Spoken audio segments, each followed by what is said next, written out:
Hello and good day, everyone. Thank you so much for having me. My name is Jemimah Njuki, and I'm the Director for Africa, the International Food Policy Research Institute. I'm going to talk about towards a gender transformative research agenda in food systems. And the reason I think this is so critical to talk about is we've come through decades of using gender frameworks, gender integration modules, methods, and toolkits to mainstream gender in agriculture and food systems research. So these frameworks have been instrumental in creating an understanding of gender differences and the gender gaps that exist in the division of labor, in access to resources, etc. And they have been instrumental in aiding gender planning within the agriculture and food system sector. However, key gaps have remained as these frameworks have tended to focus on looking what you would call the symptoms of gender inequality or the gaps that exist between men and women, and between different groups of people, without really understanding or addressing the underlying causes of gender inequality. And they have therefore not helped us to conceptualize and measure gender equality and women's empowerment. So I want to talk about three key emerging or advancing approaches to gender research in food systems. The first one is understanding and addressing norms and structural causes of gender inequality. The second one is conceptualizing and measuring women's empowerment. And the third one is taking an intersectional approach to gender research in food systems. As you can see in this very simplified diagram, we can categorize gender approaches in terms of whether they exploit or reinforce or take advantage of gender inequalities and stereotypes to advance objectives of gender and food systems objectives, or they can be accommodating, in which sense they work around existing gender differences and inequalities without necessarily addressing them. But they can also be transformative, fostering critical examination of the norms and dynamics, especially the power dynamics that cause inequality. They can strengthen and create systems, including institutions that support gender equality, and create equitable gender norms and dynamics.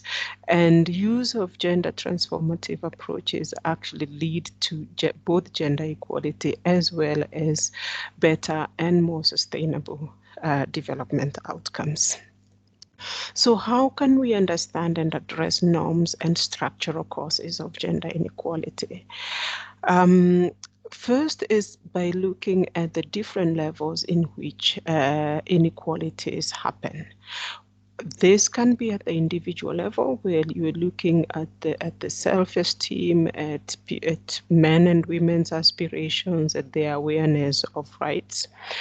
By putting individuals in the context of the interpersonal relationships that they operate within, whether these are parents, whether they're family, whether they're peers, whether they're partners. The organization, because these inequalities are also perpetuated within organizations, whether this is a school, the healthcare system, or the workplace.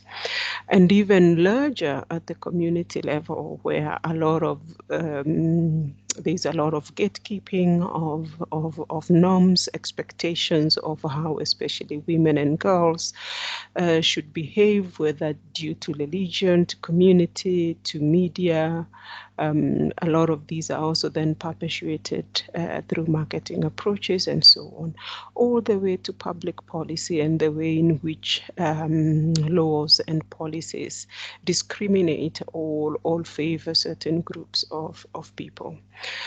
The other way to look at it is in terms of whether these are individual or systemic inequalities, whether they are formal or informal. And at the individual and informal level, we are talking about women's own consciousness and capabilities, or what you would call agency. At the formal and individual level, we then think about the resources they have access to, whether these resources are productive resources like land, other assets, training, technologies, etc.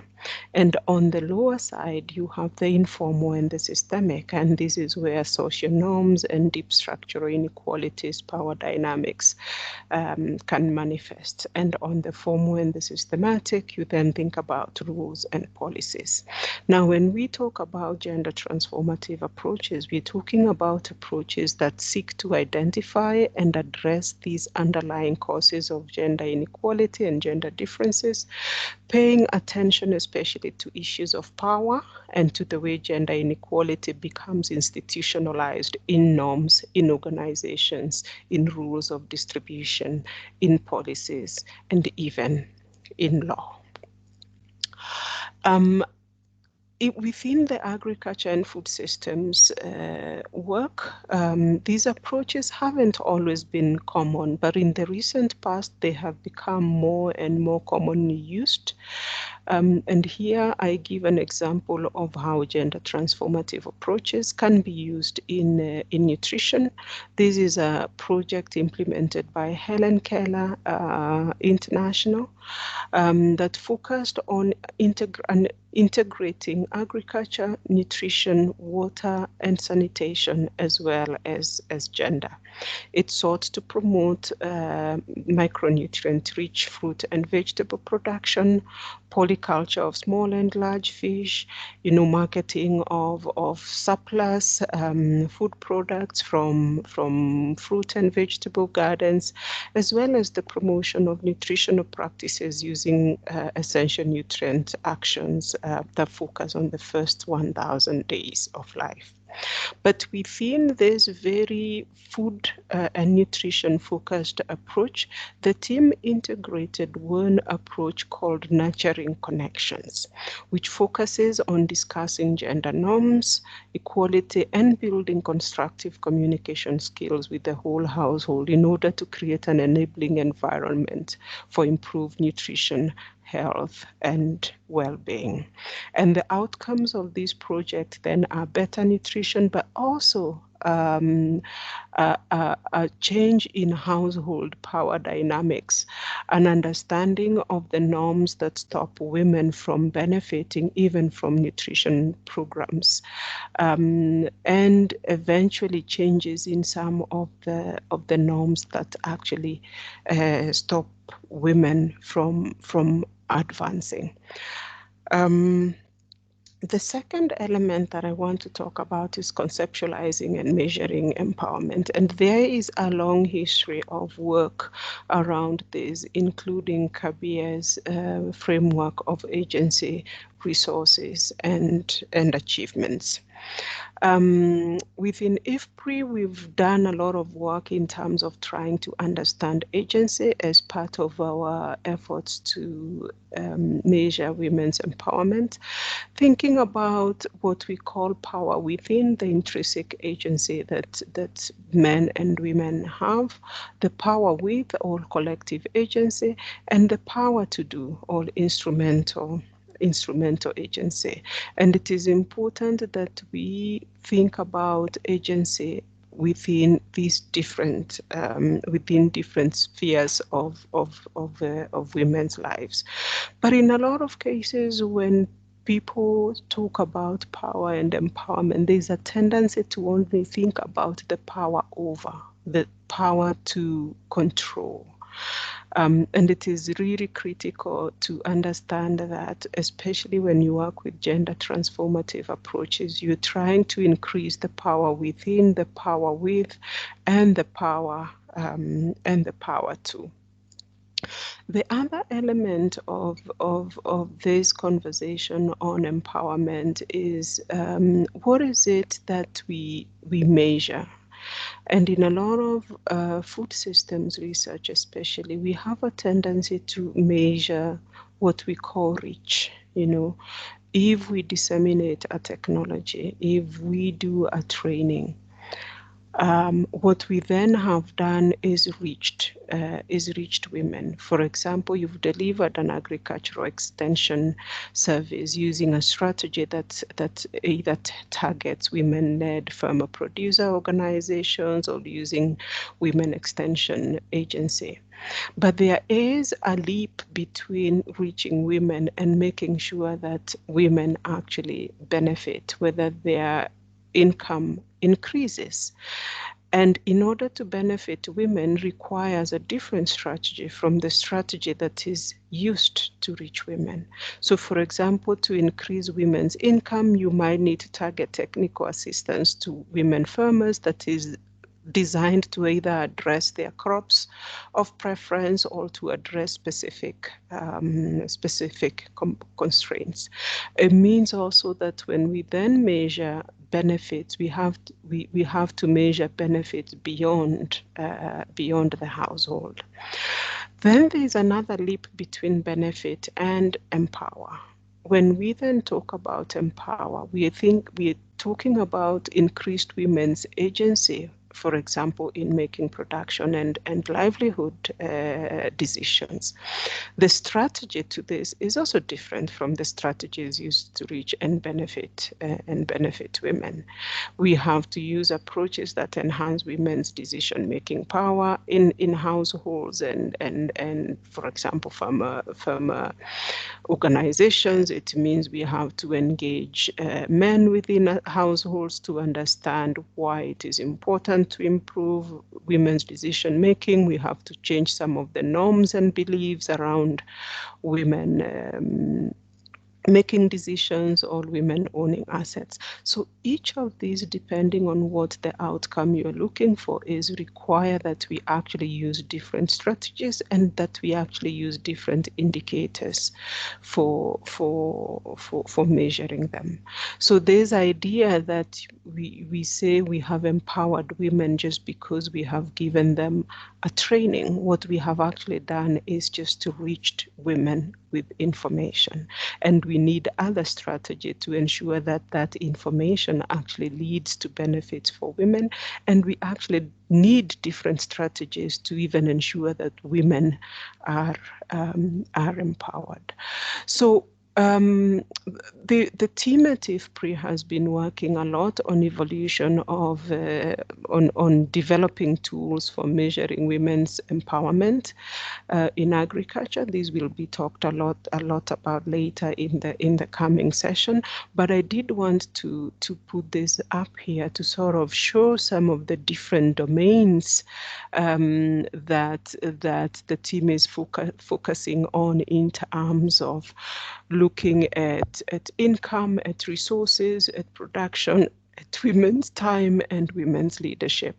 And the WHERE, what's commonly called the WHERE, has evolved over time from a population-based Women Empowerment in Agriculture Index to an abbreviated Women's Empowerment in Agriculture Index that has been used as part of larger service, and now to a very project-based Women's Empowerment in Agriculture Index that is adapted to measuring women's empowerment in different types of programs, whether it's in market inclusion, whether it's women who are engaged in livestock production, or even measuring women's empowerment in programs that are focused on health and nutrition. The third area that I wanted to cover is on taking an intersectional approach in gender and food systems research. And we know when we say taking an intersectional approach, we're talking about an analytical framework for understanding how aspects of a person's social and political identity can combine to actually create different modes of discrimination and privilege. So even when we talk about gender, we know gender is one axis of discrimination and privilege. But within that, younger women, younger men, older women, women with disabilities, women in different geographies, in different social classes or income levels are going to experience discrimination and marginalization in very different ways.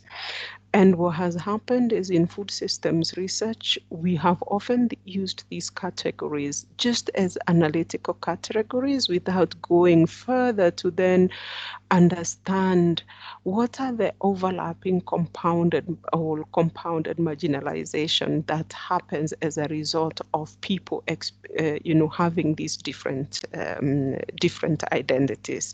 And this is also an area of research that's now growing. I'll give an example of some of our work on youth and employment, where when you look at married young women, for example, and mothers, you find they're more likely to be not in education, employment, or training compared to young men, or even within young women. If you look at young women who are married or who are mothers, they are more likely to not be in education, employment, or training compared to young women who are not married or who are not mothers. We also find that young men and young women are less likely to be employed at higher levels of structural transformation, and young women even less likely to be employed. So it's not enough to just look at youth as a category. We have to look at, does it make a difference whether you are a young woman or you are a young man, whether you are a young woman who's married or a young woman who's not married, or a young woman who's a mother versus a young woman who's not a mother. And because this is very important for the kinds of programs, especially that, and how we target and how we design programs that then make a difference to the lives of especially women. So for example, our research shows that cash transfers can delay transitions to marriage and parenthood and actually keep young people in school. That when you use youth groups, they can be a potential platform for different types of interventions. And for example, work in Ethiopia on a program called Toward Economic, Sexual and Reproductive Health Outcomes for Adolescent Girls shows that if you combine both the economic and sexual and reproductive health components, that you actually get improvements in young women's lives versus if you just go in with either an economic or just a sexual and reproductive health component. We still have yet to understand the role of information and mass media, but that's also a key area for research. In summary, what I would like to say is that while we've had a history of doing gender research in food systems, that we need to take a step further and make sure that research is gender transformative. And we make it gender transformative by making sure that for every food systems intervention, that we are actually taking into account those 4 boxes that I talked about: the individual and the formal, the individual and the informal, the systemic and formal, and the systemic and the informal. We are looking at issues of agency, women's agency, their aspirations. We are looking at access to resources, whether those are physical resources, financial resources, psychological resources. We're looking at addressing social norms and exclusionary practices. And we are also looking at addressing laws and policies and institutions that are discriminatory. Now, if we can take that box and every time then, whether we are talking about a nutrition sensitive agriculture, that we are combining it with looking at those four axes. If it's climate resilient systems, the same. If it's value chains and market development, the same. But at the same time, making sure that we are not treating all women as though they were the same. We are not treating all men as though they were the same.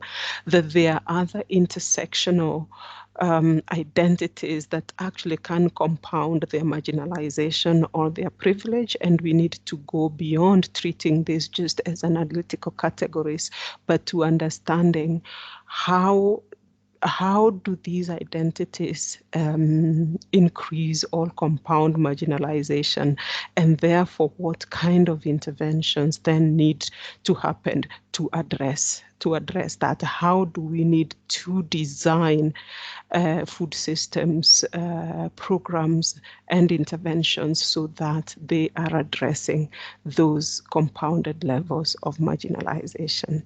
And then, of course, making sure that we are not just, by doing that, then we make sure we are not just reaching women, we are not just benefiting women, but we are actually, our interventions, our food systems research is actually leading to fundamental changes in both gender equality and food systems outcomes. Thank you so much. I'll stop there, and thank you for having me.